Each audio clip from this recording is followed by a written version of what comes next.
एक तो हो गए जिन्होंने साल भर कुछ पढ़ाई नहीं की, पूरे साल मौज मस्ती की, पूरे साल दोस्तों के साथ घूमने फिरने जा रहे और लास्ट में फाइनल एग्जाम्स अच्छे नहीं हुए।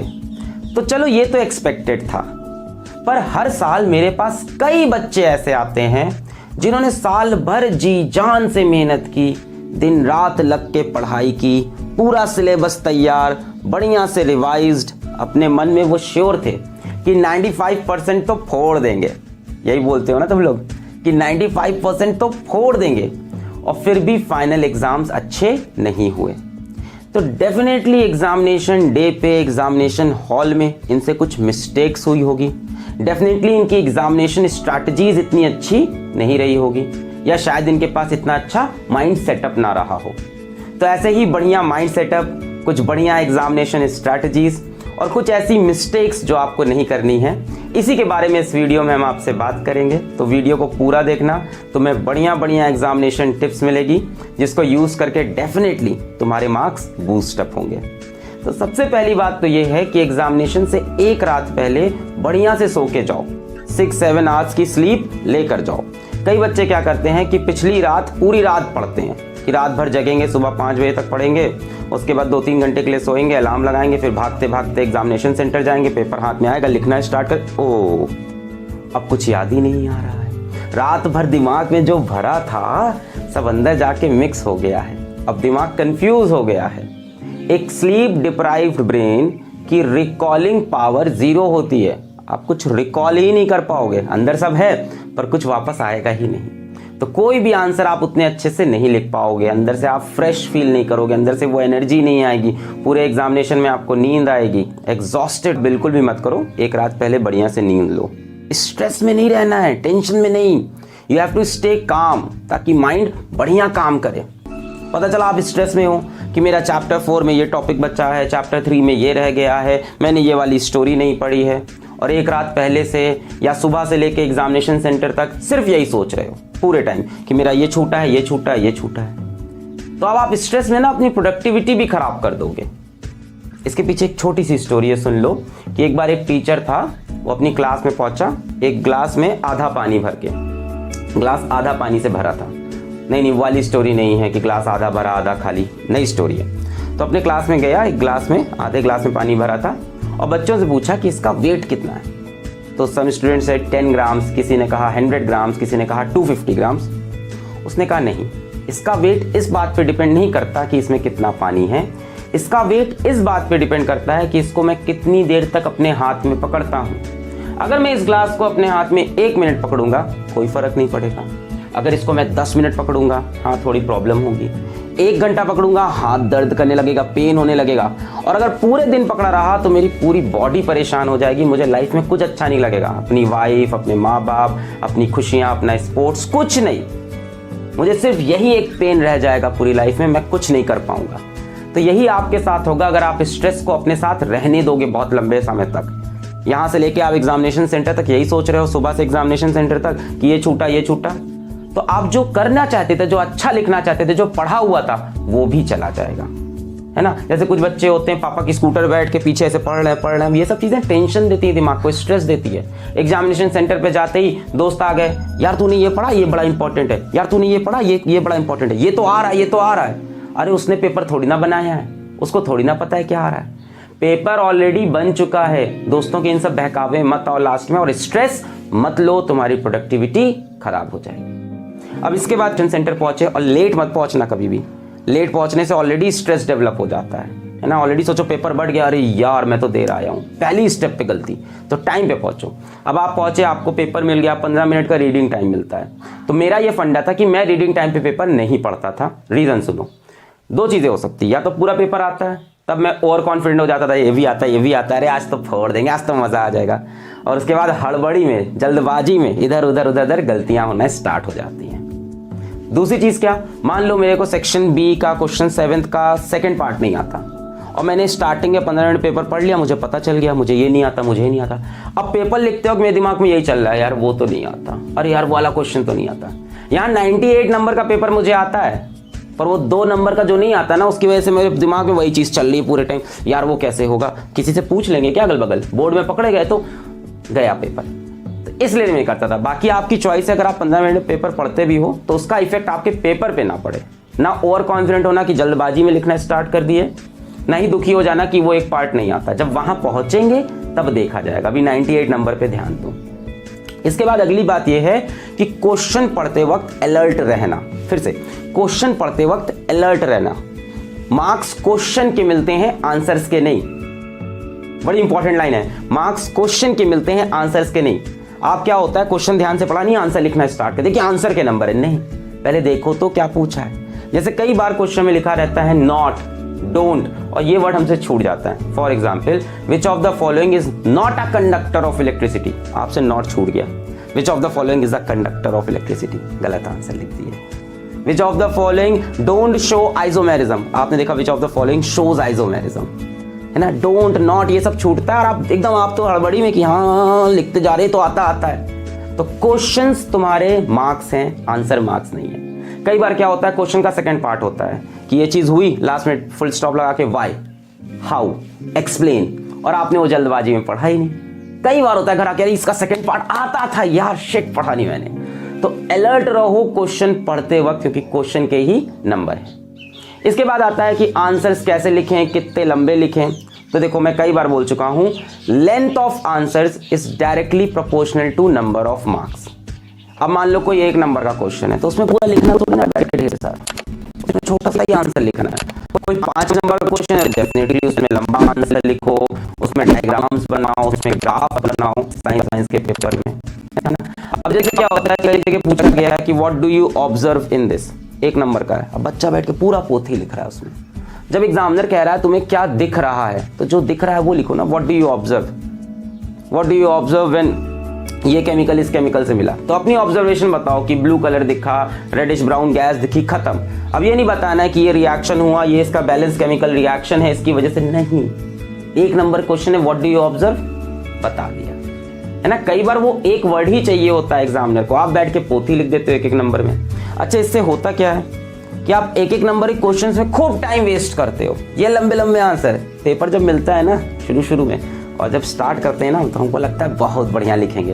पहला क्वेश्चन 1 नंबर का लिखे जा रहे हैं 4-5 लाइन, दूसरा 1 नंबर का 4, ये भी बता देते हैं, ये भी बता देते हैं, ये भी बता देते हैं। इस तरह करते करते आपने सेक्शन ए में बहुत टाइम वेस्ट कर दिया, है ना। छोटे छोटे 1-1, 2-2 नंबर के सवाल थे। फिर सेक्शन बी में जब ज़्यादा नंबर के सवाल आए तो आपके पास टाइम ही नहीं बचा, है ना। तो आंसर्स लिखने से पहले अपना टाइम मैनेजमेंट, अपना माइंड मैप बना के रखना। क्या चीज़? अपना टाइम मैनेजमेंट, अपना माइंड मैप बना के लिखना रखना एग्जाम आंसर्स लिखने से पहले, कि मेरे को सेक्शन ए इतने टाइम में खत्म करना है, सेक्शन बी इतने टाइम में खत्म करना है, सेक्शन सी, और उस पर स्टिक करना, है ना। तो लेंथ ऑफ आंसर्स में ये चीज बड़ी इंपॉर्टेंट है कि आप ये नहीं कि सेक्शन ए के आंसर्स लंबे लंबे लिखे जा रहे हो 1-1 नंबर के, और लास्ट में आपके पास सेक्शन बी, सेक्शन सी के 3-3 नंबर या 5-5 नंबर के क्वेश्चन के लिए टाइम ही नहीं बचा है, उसको आप खींच रहे हो 3-3 लाइन में। जब 1 नंबर का क्वेश्चन है तो उसको 1 लाइन 2 लाइन में खत्म करो, 1 वर्ड 2 वर्ड में खत्म करो। भाई एग्जामिनर्स के पास भी 60-70 कॉपी रहती है चेक करने के लिए। अब सोचो 1-1 नंबर क्वेश्चन में 5-5 लाइन लिखे, उसको लगा क्या यार हर चीज में इसने गाथा लिख रखी है, कौन चेक करेगा यार, कहाँ इसमें मेन वर्ड कहाँ है मेरा, है नहीं है, काट दिया, खत्म। उसको ढूंढना पड़ेगा अपना कीवर्ड तुम्हारे आंसर के अंदर। 1-1 नंबर क्वेश्चन में, 2-2 नंबर क्वेश्चन में कीवर्ड के नंबर होते हैं, टेक्निकल वर्ड्स के नंबर होते हैं, जार्गन्स के नंबर होते हैं कि ये चीज लिखी है कि नहीं लिखी है, उसी को ढूंढते हैं। आप 3-3 लाइन लिख दे रहे हो, फिर बाद में पहुंचा वो उसने कहा सेक्शन बी आया, अच्छा अब तो इसने अच्छे आंसर लिखे, अरे सेक्शन बी में तुमने 2-2 लाइन के आंसर लिखे हैं, क्या तुम्हारे पास टाइम नहीं बचा था। तो अपना माइंड मैप पहले ही बना लेना आंसर लिखने स्टार्ट करने से पहले, कि मेरे को ये सेक्शन इतने टाइम में खत्म करना है, ये सेक्शन इतने टाइम में, और उसी के हिसाब से आंसर्स लिखना। Length of answer should be directly proportional to number of marks. जैसे मैं पहले सेक्शन बी अटेम्प्ट करता था पेपर का, या सेक्शन सी जहां पे ज्यादा नंबर होते थे, क्योंकि मुझे पता है वहां बड़े बड़े आंसर्स लिखने हैं, और लास्ट में जब मेरे पास टाइम कम बचेगा तो डेफिनेटली मैं सेक्शन ए के आंसर्स छोटे छोटे लिखूंगा। डेफिनेटली 1 नंबर में फिर मैं छोटे छोटे आंसर लिखूंगा। पहले मैं बड़े बड़े आंसर्स लिख लूं एकदम दिल से, शुरू में एनर्जी ज्यादा रहती है ना एग्जामिनेशन हॉल में जब जाओ, बाद में इंसान थक जाता है ना 1-1.5 घंटे बाद। तो आंसर लिखने की स्ट्रैटेजी मेरी यही रहती थी कि पहले सेक्शन बी या सेक्शन सी जिसमें ज्यादा नंबर है, पहले मैं उसको करता था कि उसमें ज्यादा नंबर मिला, उसमें बड़े बड़े आंसर्स खूबसूरती से लिखूंगा। बाद में सेक्शन ए में खींच के लिख दिया, चल भी जाएगा यार, 1-1 नंबर मैंने खींच के लिख भी दिया, चल जाएगा। पर वहां मैं 3-3, 4-4 नंबर क्वेश्चन को छोटा छोटा लिखूंगा तो नंबर थोड़ी ना मिलेंगे, आपका क्या रहता है, एक नंबर क्वेश्चन में लिखे जा रहे हैं पोता, है ना। वहां पे कीवर्ड्स ढूंढो, जार्गन्स ढूंढो कि किससे नंबर मिलने वाले हैं। आता है ठीक है, वरना छोड़ दो। आता है ठीक है, वरना छोड़ दो। इस एक नंबर के लिए बैठे हैं, सोच रहे हैं काश याद आ जाए, काश, और उधर वो 5 नंबर का सवाल तुम्हारा वेट कर रहा है, इधर सोच रहे हैं याद आ जाए, याद आ जाए, उसी पे लिखे जा रहे हैं, चलो ये लाइन भी लिख देते हैं नंबर, ये लाइन भी लिख देते हैं। एक नंबर के चक्कर में उधर तुमने 5 नंबर का नुकसान किया। और ऐसे ही बच्चों का पेपर छूटता है, बहुत रिग्रेट होगा। तुम्हें 95 नंबर का पेपर आता था, पर शुरुआत के 3-4 क्वेश्चन के लिए, 4-5 नंबर के लिए, शुरुआत में 1, 2, 3, 4, 5 क्वेश्चन के लिए तुमने पूरा पेपर खराब कर दिया। कई बच्चों का होता है कि सर लास्ट में वो 5 नंबर क्वेश्चन छूट गया, क्यों? क्योंकि एक नंबर में हमने ज्यादा समय लगा दिया। तो अपना माइंड मैप अच्छा बना लो, अपना टाइम मैनेजमेंट अच्छा करो कि सेक्शन ए इतने टाइम में खत्म करना है, सेक्शन बी इतने, सेक्शन सी इतने। अपने हाथ में घड़ी पहन के जरूर जाना और एकदम डेफिनेट रहना कि सेक्शन ए इतने टाइम में मुझे खत्म करना है। अब वो आपकी मर्जी, आप सेक्शन बी पहले अटेम्प्ट करते हो कि सेक्शन ए। मैं फिर से रिपीट करता हूं, length of answers is directly proportional to number of marks. जब पूछा है कि क्या ऑब्जर्व हुआ है, जब पूछा है नेम, तो नेम ही लिख के आना है, डिस्क्राइब नहीं करना है। एग्जामिनेशन भी फ्रस्ट्रेट हो जाता है कि इतना ढेर सारा क्यों लिख रखा है। क्लियर हुई बात? स्मार्ट तरीके से पेपर दोगे तभी तो नंबर मिलेंगे। पहले कोशिश करो कि अपने बड़े बड़े आंसर लिख लो ना, शुरू में एनर्जी ज्यादा रहती है, दिल से लिख लो, बाद में 1-1 नंबर वाले। और कभी भी बैठ के ज्यादा देर सोचा मत करो कि ये आ रहा है, लिखना स्टार्ट करो। जब पेन चलता है ना तो अपने आप अंदर से इंफॉर्मेशन आती है। जितनी देर सोचोगे ना बैठ के काम नहीं होगा। मैं भी बैठ के अगर सोचूं कि ये करूं, ये वीडियो बनाऊं, ये पढ़ाऊं, नहीं हो पाएगा। जब मैं अपना पेन चलाना स्टार्ट करता हूं, पढ़ना स्टार्ट करता हूं, अपने आप वीडियो बन जाता है। पेन चलाओ एग्जामिनेशन में, ठीक है। इसके बाद अगली बात ये हुई कि एग्जामिनेशन हॉल में अपने पास एक छोटी सी पानी की बोतल लेके जाना। साइंटिफिक रीजन है, हमारा ब्रेन 73% वाटर है। आई रिपीट, हमारा ब्रेन 73% वाटर है। तो पानी की बोतल लेके जाना, बीच में थोड़ी थोड़ी सिप लेते रहना, बॉडी हाइड्रेटेड रहेगी, ब्रेन हाइड्रेटेड रहेगा, बढ़िया काम करेगा। अगर पॉसिबल हो तो छोटा सा 4 रुपए का, 5 रुपए का ग्लूकोज बिस्किट लेके जाना, 1-2 बिस्किट भी खा लेना। एनर्जी आएगी, नए आइडियाज आएंगे। कोई चीज ब्लॉक्ड अप है, नहीं याद आ रही तो हो सकता हो याद भी आ जाए, ठीक। तो वाटर और ग्लूकोज बिस्किट बढ़िया एक स्ट्रैटेजी होनी चाहिए। वाटर तो लेके ही जाना, वाटर बॉटल, ठीक है। इसके बाद आता है कि कुछ क्वेश्चन नहीं आता तो उस पर अटके ईगो पे ले लिए, तो ये चीज नहीं करनी है एकदम। ये चीज बिल्कुल नहीं करनी है कि ये तो मेरा बहुत अच्छे से पढ़ा था, इसको तो मैं बहुत अच्छा लिखूंगा, नहीं आ रहा। अभी आप बैटल लड़ने आए हो, अभी आप ऐसे अपने ईगो पे छोटी छोटी चीज नहीं ले सकते।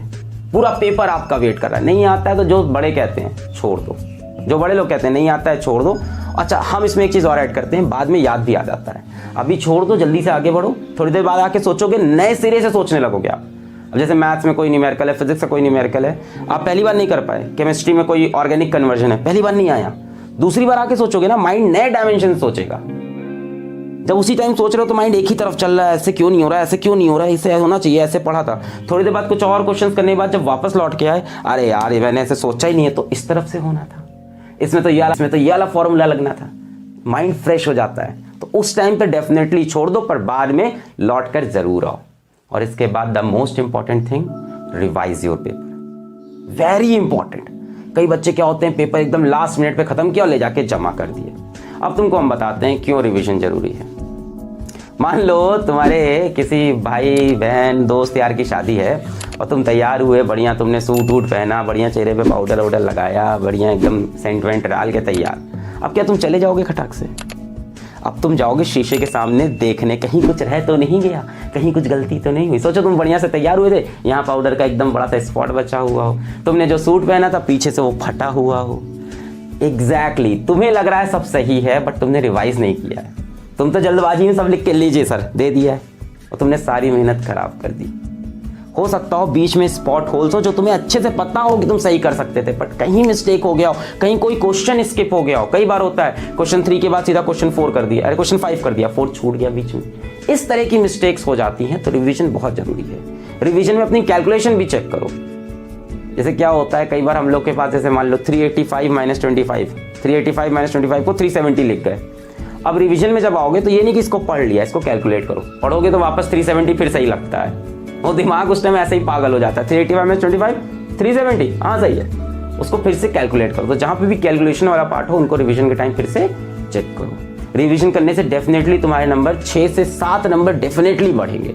कई जगह आपको दिखेगा कि ये वर्ड मैंने आंसर में छोड़ दिया, ये भी लिखना चाहिए, इस वर्ड को मैंने गलत जगह पे प्लेस किया हुआ है, ये क्वेश्चन मेरा छूट गया, ये पार्ट मेरा रह गया। है ना, या कोई सिली मिस्टेक्स रह गई और उसके चक्कर में 10-12 नंबर आपके रह जाते हैं। So revision is very very important. तो यही सारी बातें मैं आपसे करना